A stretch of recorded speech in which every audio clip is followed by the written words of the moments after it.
전해드린 대로 이재명 대통령 취임 후 첫 한미 정상회담이 열렸습니다. 네, 자세한 소식 차두현 아산정책연구원 부원장, 김효수 한국군사문제연구원 안보전략실장과 짚어보도록 하겠습니다. 안녕하십니까? 안녕하세요. 네, 안녕하십니까. 원장님, 이번 정상회담 네. 당초 예상으로는 예고된 바로는 예. 공개 회담이 30분 정도로 예고가 됐었는데 네네. 1시간가량 진행이 됐습니다. 분위기 자체는 그렇게 나쁘지 않았던 것 같아요. 네, 공개회담이 길어졌다는 건 그만큼 예. 분위기가 나쁘지 않았다는 예. 되고요. 네. 대체적으로 이렇게 분위기가 좋았던 이유 자체가 트럼프 대통령 특유의 협상 스타일이 있어요. 예.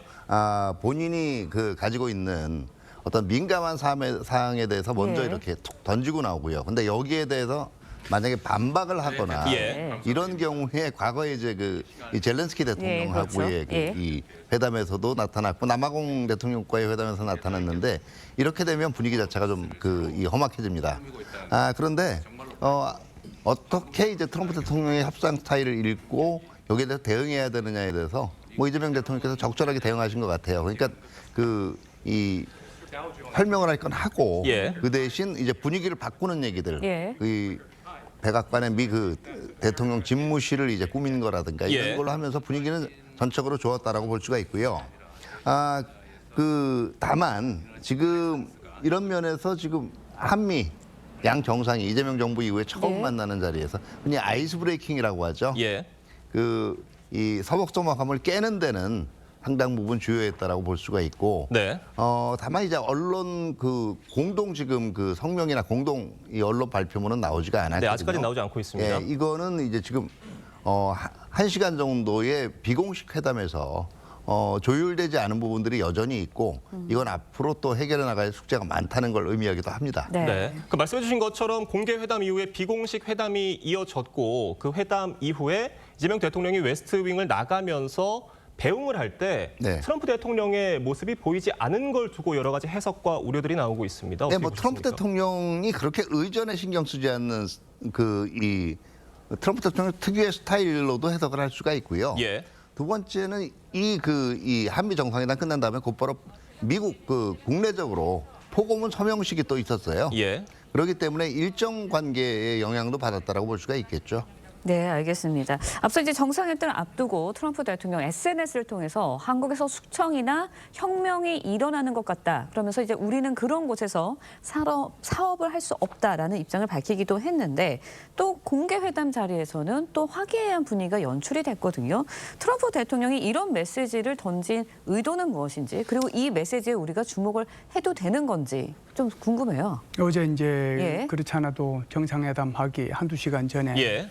SNS를 통해서 폭탄이 터진 거죠. 2시간 40여 분 전이었습니다. 그래서 이제 여기에 문자가 나올 때 예. 그런 문자가 나오게 저거는 페이크일 거다.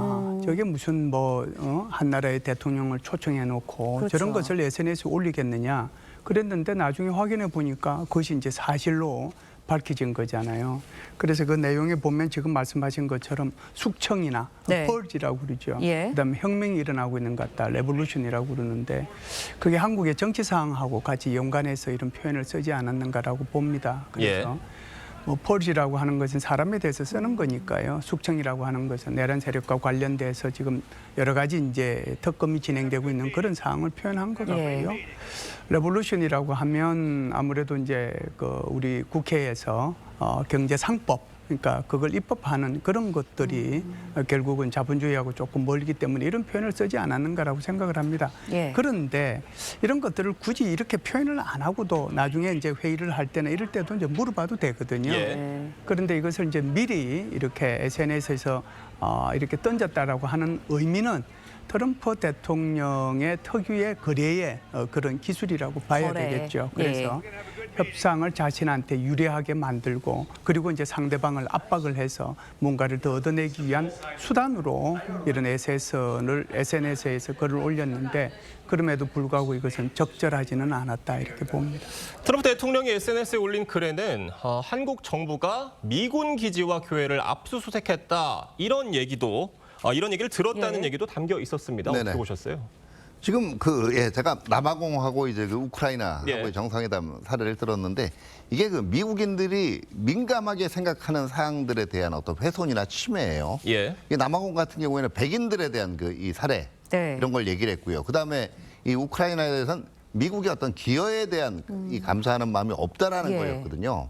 마찬가지로 이 교회라든가 아니면 미군 기지 이것도 굉장히 민감한 문제입니다. 그렇기 때문에 나중에는 오해를 풀었다라고 얘기하지만 네. 앞으로도 이런 일이 발생해서는 안 된다라는 거에 대한 메시지 전달이라는 의미도 봐야 되겠고요. 그리고 어떻게 보면 완전히 돌발이 되려면 아마 예. SNS에 올리지도 않았을 거예요. 예.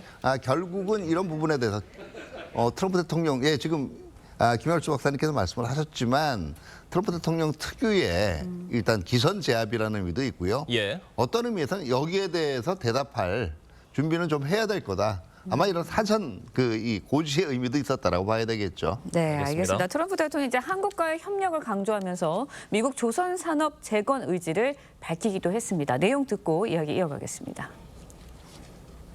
Ask about Masca project.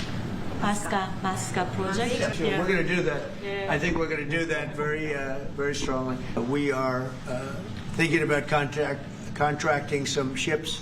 They build them very well in South Korea. They're also thinking about coming to our country with some shipyards to start us on the process of building ships again. 조선 분야뿐만이 아니라 제조 분야에서 르네상스가 이루어지고 있고 그 과정에서 대한민국도 함께하게 되기를 기대합니다.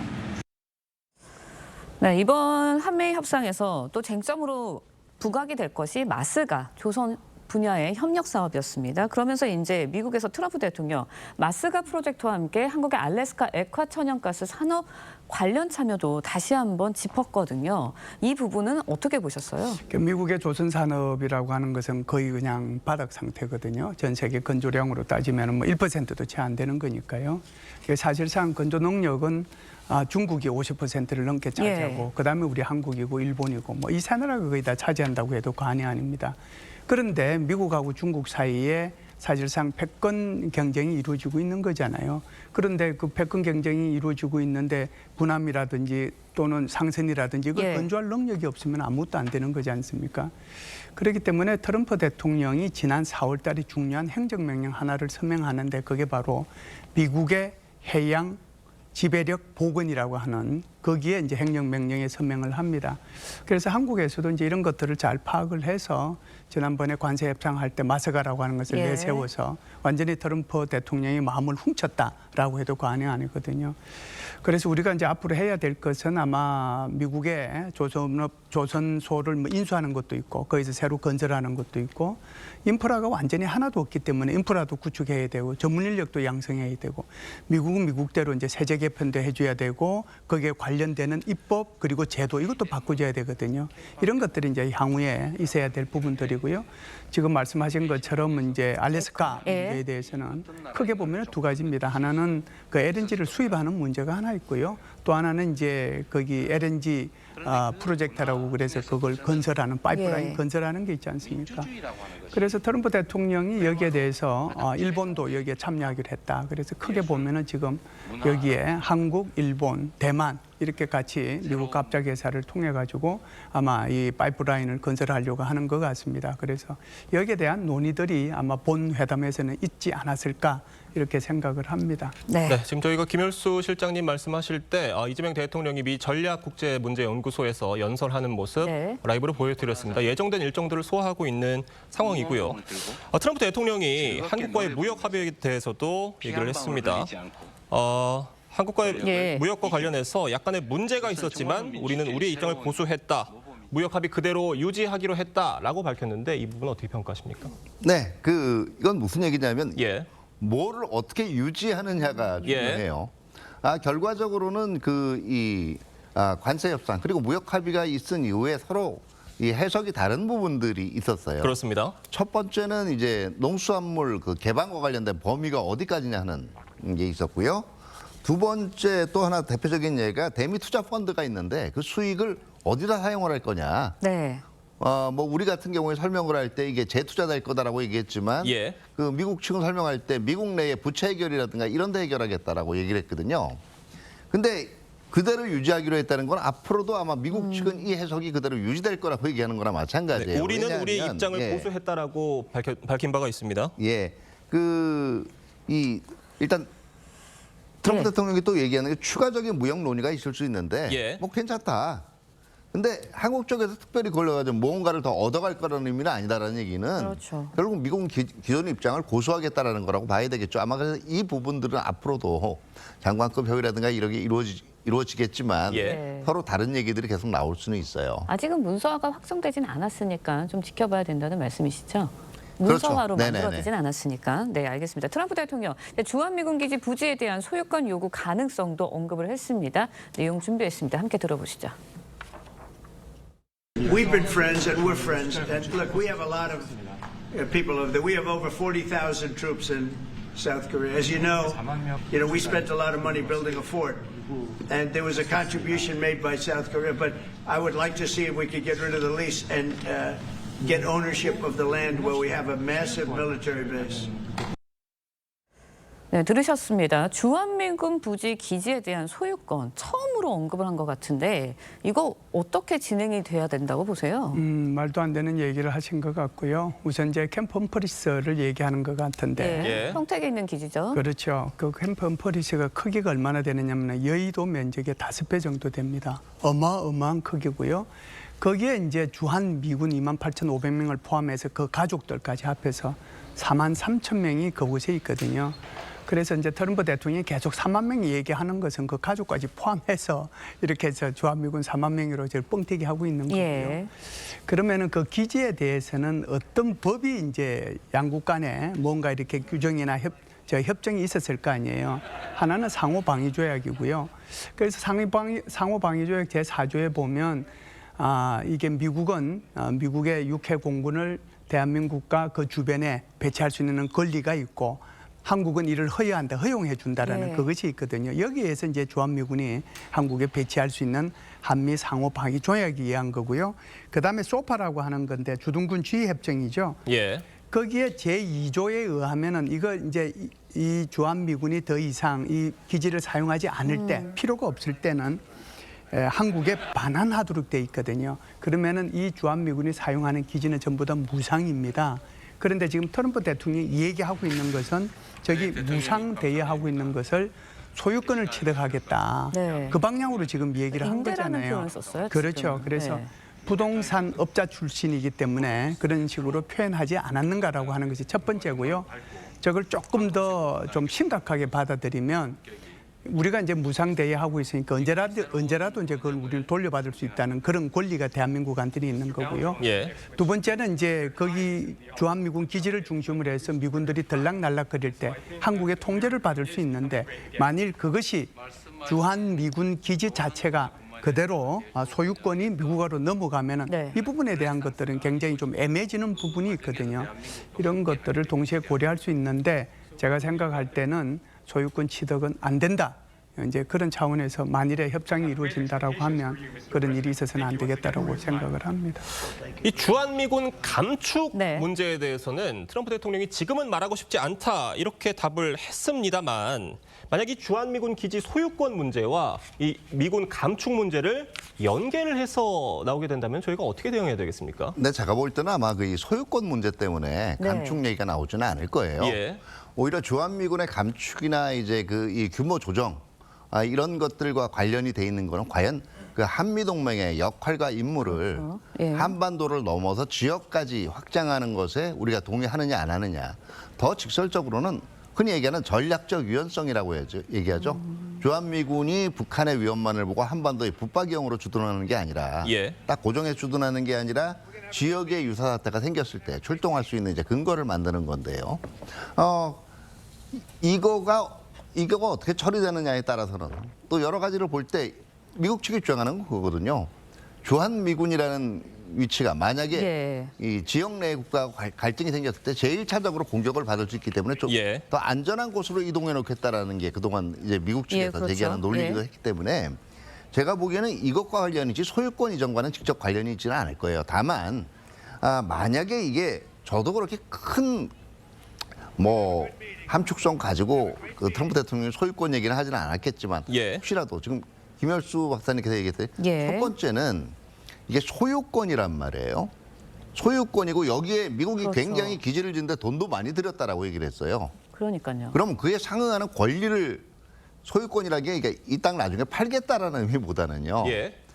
그만큼 배타적인 권리를 이제는 인정을 받아야 되겠다라는 건데 이게 만약에 미국 영토로 그럼 미국 영토가 되는 거잖아요. 그렇죠. 미국 영토가 될 경우에는 여기에서 주한미군이 들고 나는 문제에 대해서 예. 뭐 특별히 정보를 통보를 한다든가 이럴 필요성이 없게 됩니다. 두 번째 또 하나는 이 한반도에 있는 주한미군 기지에 어떤 용도로 미군들이 왔다 갔다 하는 것 자체도 이의 제기를 할 수가 없는 거예요. 가령 그 특정지역에 있는 미군이 예. 어떤 이 지역 내의 어떤 유사 사태에 대응하기 그렇죠. 위해서 다른 네. 데로 이동하기 위해서 한반도 기지에 들려가는 거 이것도 상당히 한미 간에 민감한 문제가 될 수가 있거든요. 그런데 이걸 소유권 개념을 적용을 할 때는 이의 제기가 불가능한 구조라는 거예요. 예. 그렇기 때문에 만약에 그런 의도까지를 얘기했다면 이거는 사실은 뭐 이 땅을 가진다. 그리고 예. 이 땅에 대해서 이 땅을 매각할 수 있다. 이런 얘기가 아니라 결과적으로 주한미군의 전략적 유연성을 인정을 하느냐 안 하느냐 이 문제하고도 연관이 돼 있기 때문에 미래에는 좀 골치 아플 수가 있죠. 근데 당장 소유권 이전은 네. 사실 이건 국제 관례상 있을 예, 수가 그러니까요. 없는 문제이기 때문에요. 예. 앞으로 한미 간에 잘 풀어나가야 되겠지만 어쨌든 확대 해석할 경우에는 충분히 그런 여지도 있다라는 점을 우리가 경각심을 가져야 되겠죠. 네, 예의 주셔서 뭐 지켜봐야 할 것 같고요. 트럼프 대통령 그런가 하면 이제 김정은 북한 국무위원장과 올해 안에 만나고 싶다라는 의사를 밝히기도 했습니다. 한미 관계 그리고 대북 문제 이거 어떻게 풀어나갈 거라고 보세요? 예, 사실상 이제 이번에 그 회담을 통해 가지고 가장 많이 이제 시간이 할애된 것이 바로 북미 회담과 그렇죠. 관련된 문제였던 것 같습니다. 그래서 일종의 미국의 대북 정책 그리고 한국의 대북 정책 여기에 대해서 일정 정도 공감대가 형성된 게 아닌가 이런 생각을 하고요. 그래서 트럼프 대통령은 이재명 대통령인데 조금 더 대북 정책에 대해 진전을 가져다 주기를 바란다 이렇게 얘기를 했기 때문에 북한 비핵화 문제는 의제에서 오히려 빠지는 대신에 북미 회담이 오히려 이제 부각이 됐었다 이렇게 이제 먼저 말씀을 드릴 수 있고요. 두 번째는 이제 여기에 한반도의 평화를 가져올 수 있는 유일한 사람은 바로 당신 트럼프 대통령밖에 없다. 예. 내 말은 뭐 잘 안 들으니까 나는 대신에 트럼프 대통령이 피스메이커로서 이렇게 역할을 할 때 나는 페이스메이커로서 같이 보조를 맞추면서 가겠다라고 얘기를 했거든요. 그러니까 이제 트럼프 대통령이 아주 강력하게 얘기를 했죠. 올해 안에 만났으면 좋겠다. 이렇게 얘기를 했단 말이죠. 그러면은 이제 그 가능성이 여러 가지가 있을 텐데요. 북한에서도 여기에 대해서 부정적으로 보지는 않아요. 예. 김여정의 담화를 통해서 한국에 대해서는 상대할 일이 없는 그런 나라, 그렇지 않으면 개꿈을 꾸고 있다라고 얘기를 했지만 예. 이 미국에 대해서는 생각을 달리하면 만날 수도 있다는 그런 뉘앙스에 이런 것을 내보냈단 말이죠. 그러면은 이런 것들을 보면은 북한도 일정 부분 미국과 회담을 할 필요가 있고 해야 되겠다는 그 의지를 나타냈다라고 볼 수가 있습니다. 그러면은 가장 좋은 시기가 언제냐라고 볼 수가 있잖아요. 예. 10월 말에 경주에서 에이펙 정상회담이 있습니다. 그래서 이제 에이펙 정상회담에 우리 정부가 김정은을 초청할 수도 있을 거고요. 네. 그렇지 않다고 하더라도 판문점에서 만날 수도 있는 거고요. 예. 그래서 아마 이번에 에이펙 정상회담이 굉장히 큰 판이 벌어지는 그런 좋은 기회가 되지 않겠는가. 이런 기회를 통해서 남북 간의 긴장이 해소가 되고 북한의 비핵화 문제가 어느 정도 가닥을 잡아 나가기를 저는 개인적으로 바랍니다. 네. 알겠습니다. 이재명 정부 첫 한미 정상회담의 결과와 의미에 대해서 전문가들과 자세히 분석해봤습니다. 오늘 말씀 감사합니다. 고맙습니다. 네.